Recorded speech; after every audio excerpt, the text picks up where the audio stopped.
상식을 뒤집어서 생각해보는 역발상 경제 시간입니다. 삼성전자, SK그룹 등 주요 기업들이 요즘 인사철이죠. 연말엔 또 임원들도 막 평가를 받게 되는데요.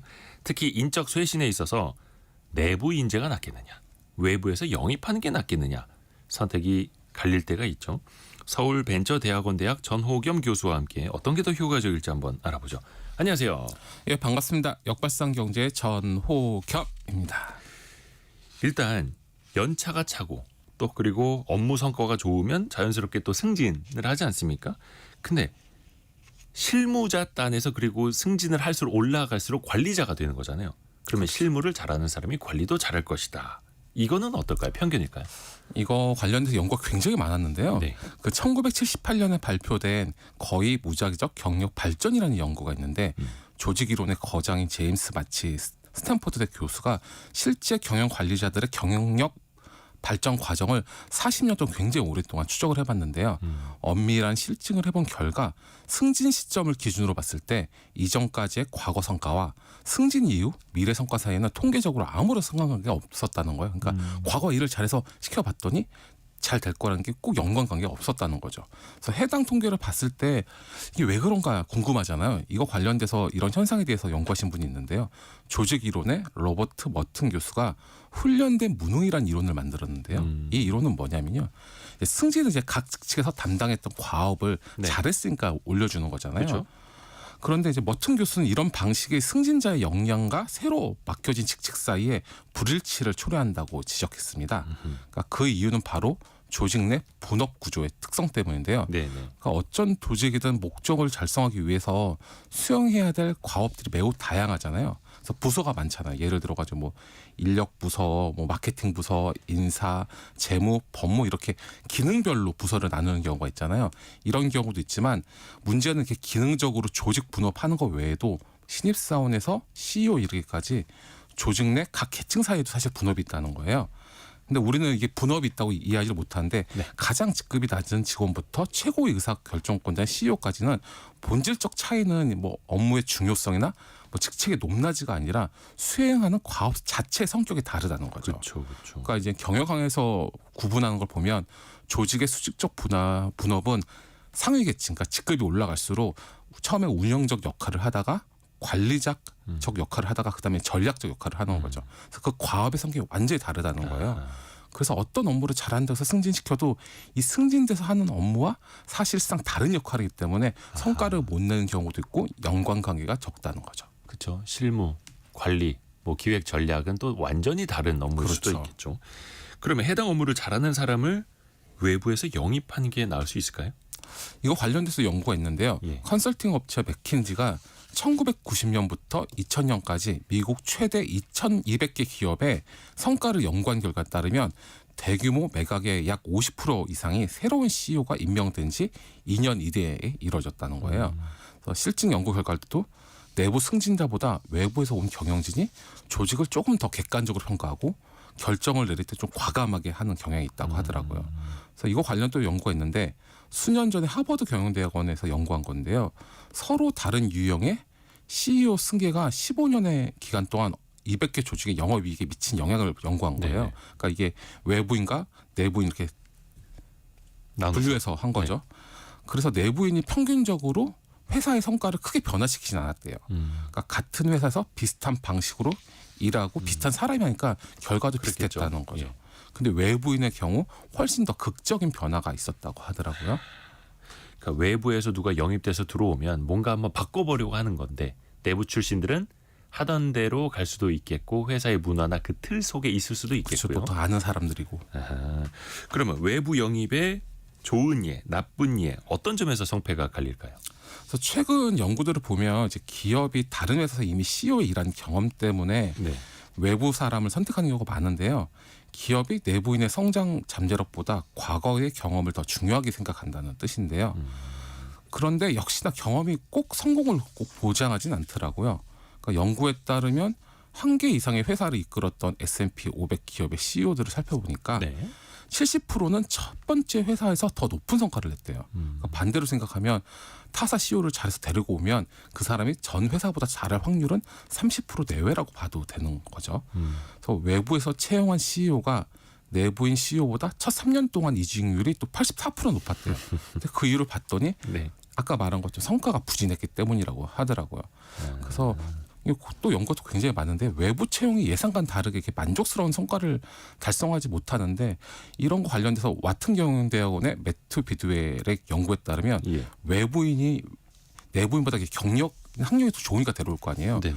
그 보수도 높은데 이직률도 높고 그리고 사실 외부에서 채용한 CEO는 내부인보다 평균 심지어 15%나 더 많은 성과를 얻지만 결국에는 내부인보다 첫 3년 동안 이직률이 훨씬 높다는 거죠. 84%나. 그러니까 외부에서 와서 어떤 임팩트를 주기는 하는데 안 될 가능성도 높고 그렇죠. 그리고 어떤 성과를 내든 못 내든 이직률이 높다. 외부에서 왔다가 다시 외부로 갈 수 있다. 그렇죠. 아하. 그 하버드 경영대학원 조사 결과도 있어요. 뭐 네 가지 시나리오도 있다고. 맞습니다.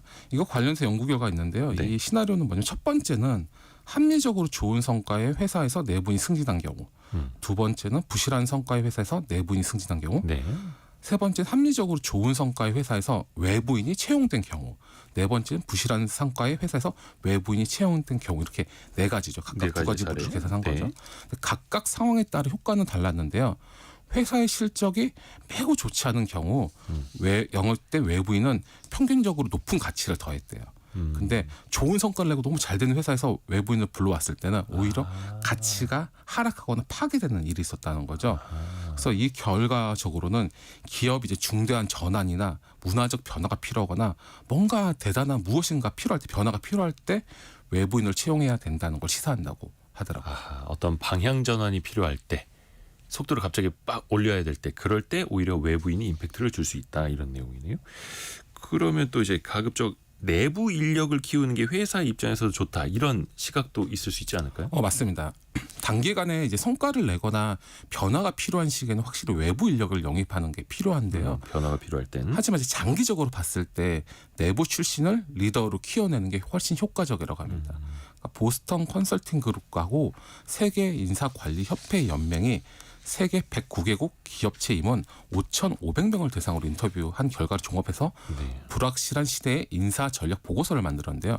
여기에 의하면 리더 양성과 관련해서 매출, 영업, 이익 등 성과가 높은 회사에선 리더의 70%가 내부 출신이었대요. 근데 성과가 낮은 회사에선 13%만이 내부 출신이었다는 거죠.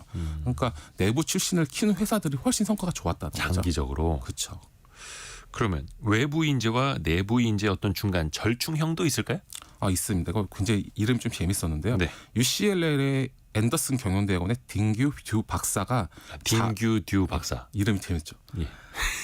딩규 듀 박사님께서 자회사에서 모회사 CEO를 이제 승진하는 CEO를 하이브리드 CEO라고 칭했더라고요. 네. 그러니까 우리나라로 말로 치면 절충형 뭐 이 정도 되겠죠. 그러니까 이런 유형의 리더는 경제와 업계가 격동하는 시기에 굉장히 효율적인 인물이래요, CEO로서. 네. 그러니까 이분의 말씀에 의하면 1993년부터 2017년까지 미국의 약 1,500개 상장 기업을 조사했대요. 그랬더니 그 결과 CEO를 교체한 기업의 3분의 1이 하이브리드 CEO를 선택했대요. 하이브리드형 CEO요? 그래서 그거 왜 했나 봤더니 기업이 불안정한 기간에는 하이브리드 CEO를 선택할 가능성이 높았대요. 그러니까 경영 환경이 불안전한 상황에 새로 임명된 CEO는 35%가 하이브리드 CEO였고 그렇지 않은 경기가 좋았을 때 임명된 CEO 중에 하이브리드는 31%였다는 거예요. 그러니까 격동기나 변화의 시기에는 하이브리드 CEO를 택하는 것이 내부자나 외부자보다 훨씬 더 좋은 성과를 냈다는 거죠. 그래서 예를 들어가지고 2008년 금융위기 직전에 2001년부터 2006년까지 하이브리드 CEO를 임명했던 기업의 수익률은 내부 또는 외부 CEO를 고용한 기업보다 최대 11%나 높았다는 거예요.